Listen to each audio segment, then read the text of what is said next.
I have to be reminded constantly about what I'm doing and who I am, because my existing reality does not mostly reflect that right now. It just doesn't. It's gonna take a minute to catch up with the way that I'm building my life energetically, and a lot of it has been underway for a really long time. And it's a really weird experience existing in both realities at the same time. I could feel so many energetic shifts that have taken place inside of me, and yet the rest of my life is moving, but it's not caught up yet. Does that make sense?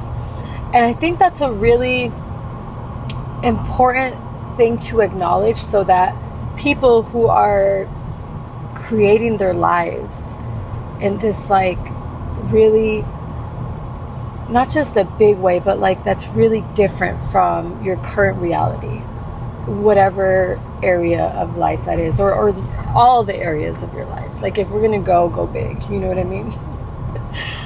I think it's really important to acknowledge that, so that you don't feel crazy. Or even if you do feel crazy, it's all right that you feel crazy. There's a reason why you should feel crazy, and that's because you're literally existing in two different realms at the same time, and they haven't yet aligned, so it can't integrate yet. And you feel a little discombobulated because you actually are. Your energy is in both at the same time, and your physical reality is still transitioning to match up.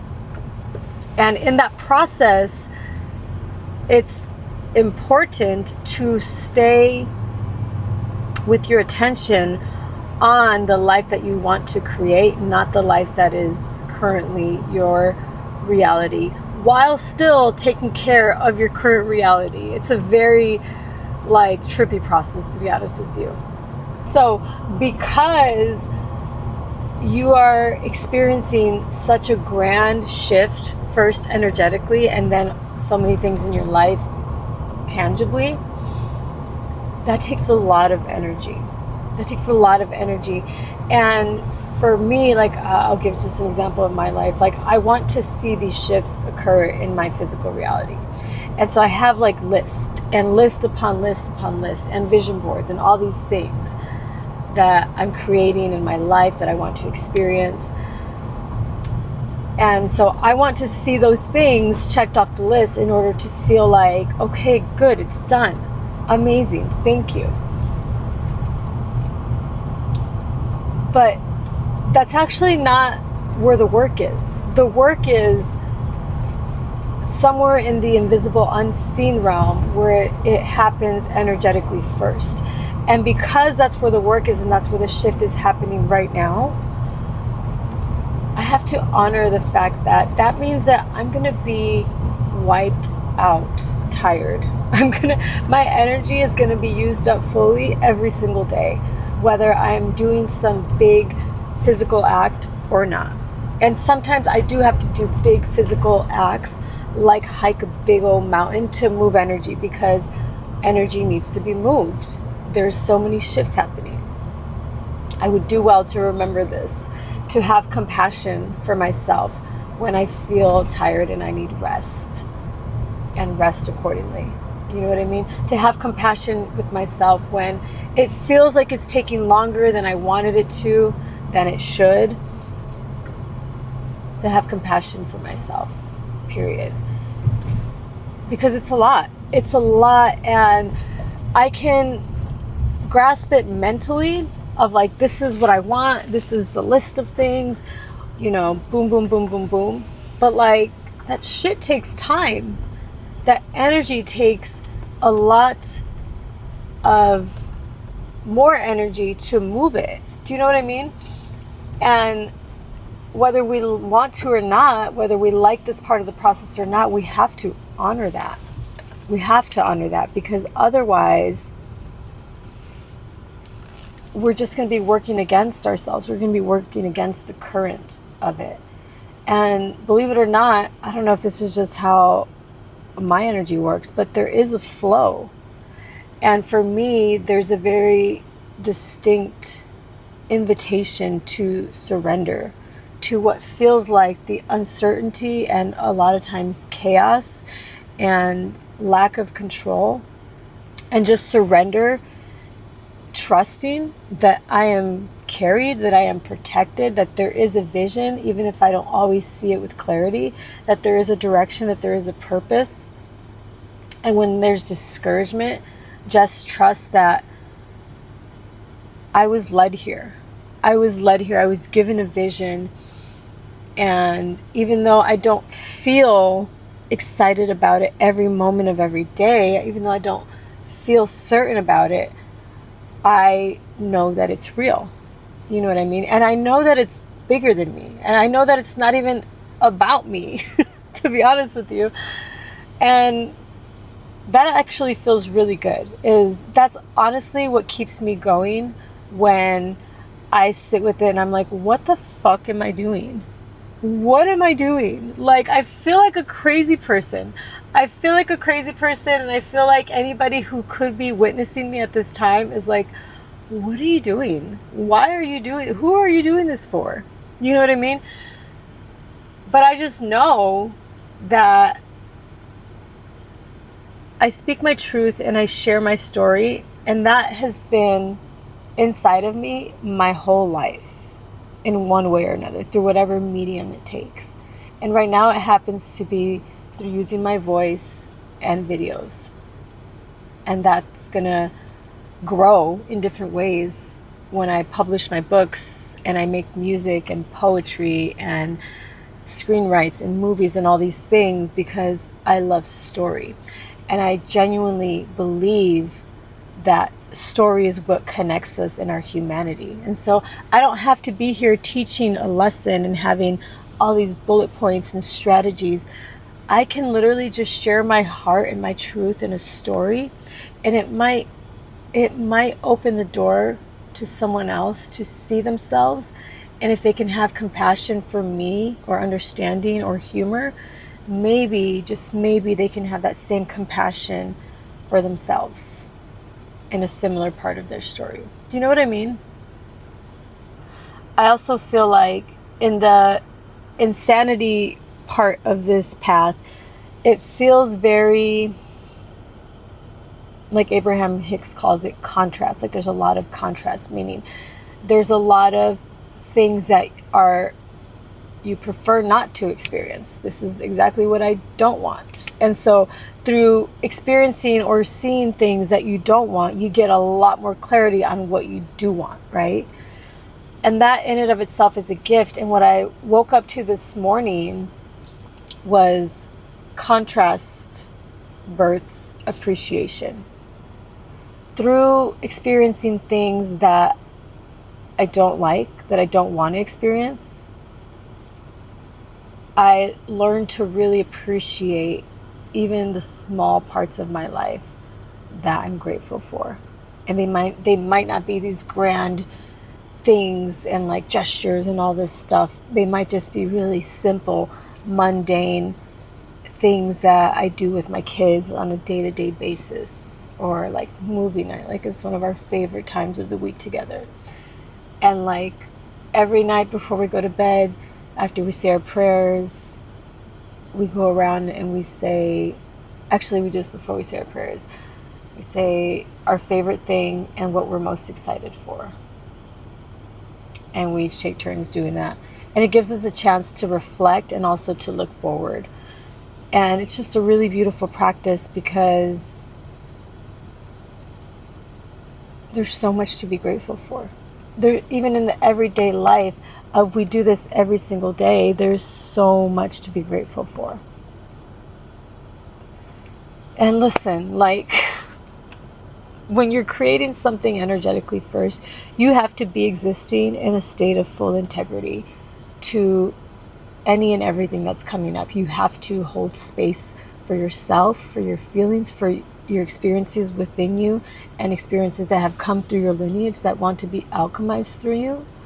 You have to honor every part of you and be, in order to be in your full alignment, in order to actually energetically create what you want to create.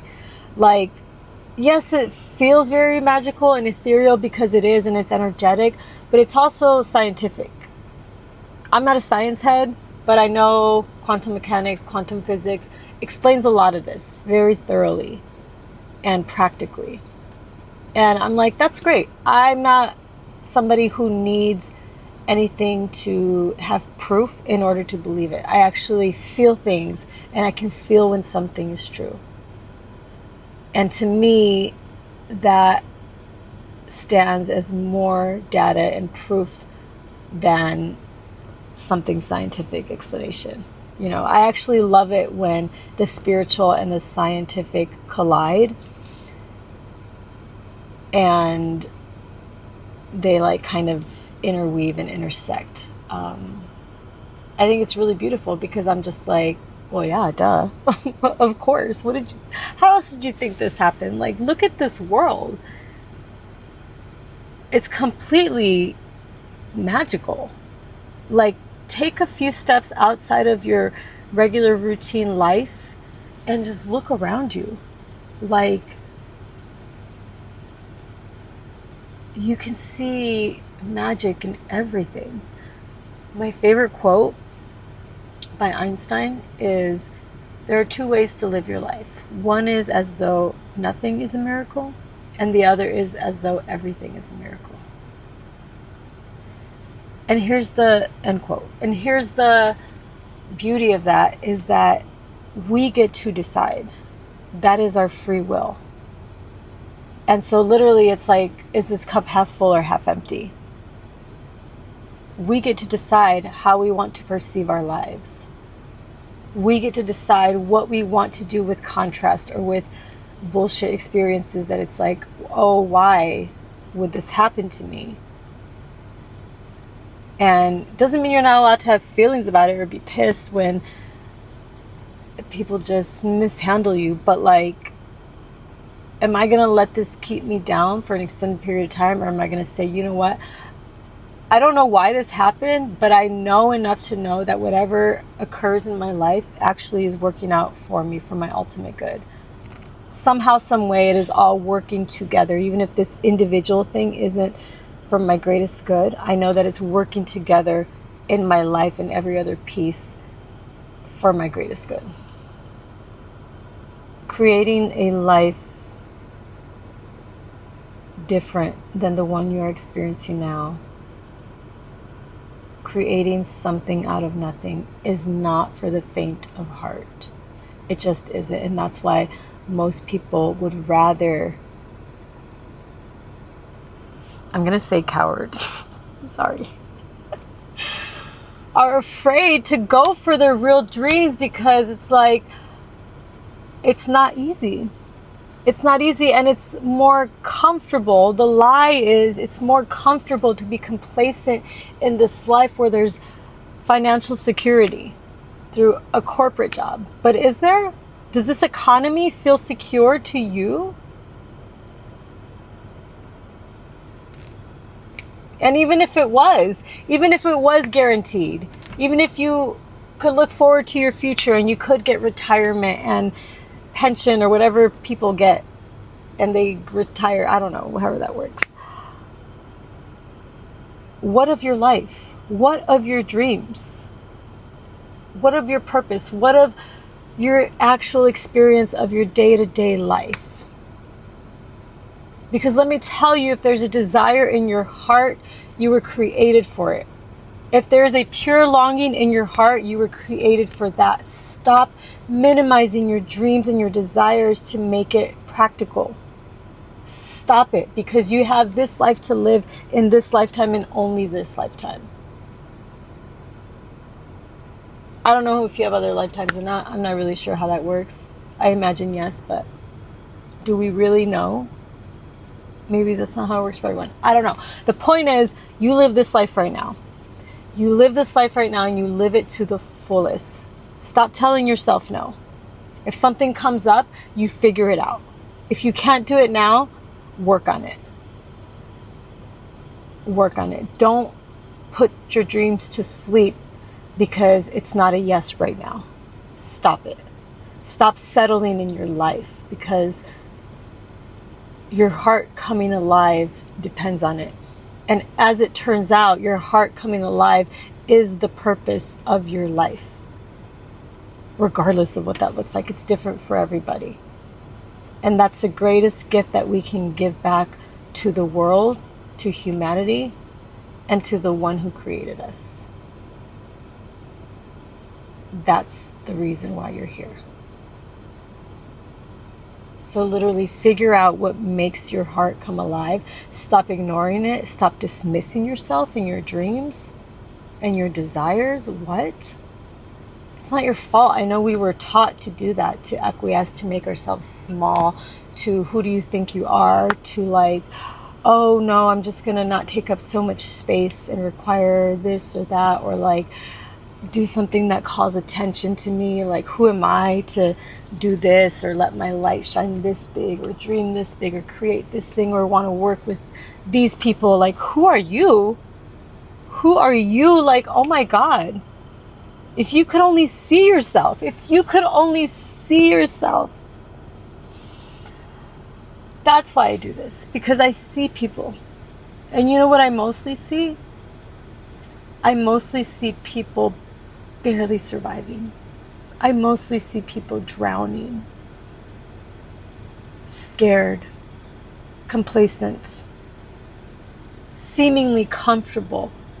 I mostly see people stuck in shame and wounds that they don't want to confront because they're scared, because they've bought the lie that it's going to hurt more to confront it than it does to live with this wound. It's not true. I have this theory that began for me in 2012 when I was going through the separation of my first divorce. And I used to be really afraid of confrontation. And then my life blew up. I moved to New York City. I eventually moved back and all this stuff. And I was like, oh, fear is a joke. It's a lie. Actually, fear is this thing. All I have to do is walk into the fear and turn on the light. Like, walk straight into the thing that I'm scared of. Straight into it.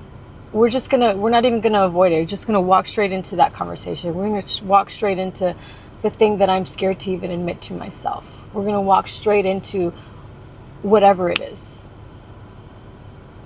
and confront it head on, face it. I realized that the fear is a lie. It's the only thing that is scary is the thing that we practice by validating the fear. Meaning being in the anxiety of not confronting something, whether it's a conversation or a dream or a goal or a truth within yourself. The agony of that process is being held back by the fear and letting it hold you hostage, letting that thing hold you hostage in your own life. Run towards the fear, the thing that you're afraid of, confront it head on, and see how much more liberated you are. See how much more clarity you have on who you really are and what you want and what you deserve. I'm tired of seeing people stuck and stagnant, and you were made to live your life fully alive. And I'm not here to save people. That's an old part of my story. But I am here to live my life and allow people to see that process from here to there. And maybe one person might get inspired to try it for themselves. To validate the yearning of their heart of, I want to try this. I would love to be alive. I would love to live this life fully alive in my heart. There's something really beautiful about the process between point A and point B. like stunningly beautiful. And don't get me wrong, it's wildly uncomfortable, uncertain, and discouraging at times, and like, what the fuck am I doing here? You know? But also, this is like this is part of the beauty of the experiencing of the experience of the life that I'm creating, is the journey to get there. Like, believe it or not, this is such a beautiful experience, not just valuable in experience, but like, man, I love it here. Like, it's not easy. It's just like pregnancy. Like, it wasn't easy, but like, what a sacred moment. What a sacred season of like not knowing and yet acting as if, because I actually do know. Like, I'm not there yet, but I am. You know what I mean? That's why I keep going, because it's inevitable for me. And it would be pointless to stop, because then I would just have to start over again in a different way or at a different time. So you just keep going and you focus on one step, and then you check in and you're like, how are we doing? How are we doing? Do we have enough to take another step right now? All right, let's go. And then you check in again. How's it going? How you doing? You got enough? You want to go again? Let's go. And you honor yourself, because it's not easy and it takes a lot of energy and exertion. But you got this. You got this, and you are worth fighting for. Your dreams are worth working towards. Your heart coming alive deserves every ounce of your effort that takes. And it first starts with so much undoing, and that can be scary and uncomfortable. But I promise you, it's not nearly as bad as living a life in complacency and fear. I promise you, it's not as scary as it seems to confront it. The real tragedy is not doing so. You got this.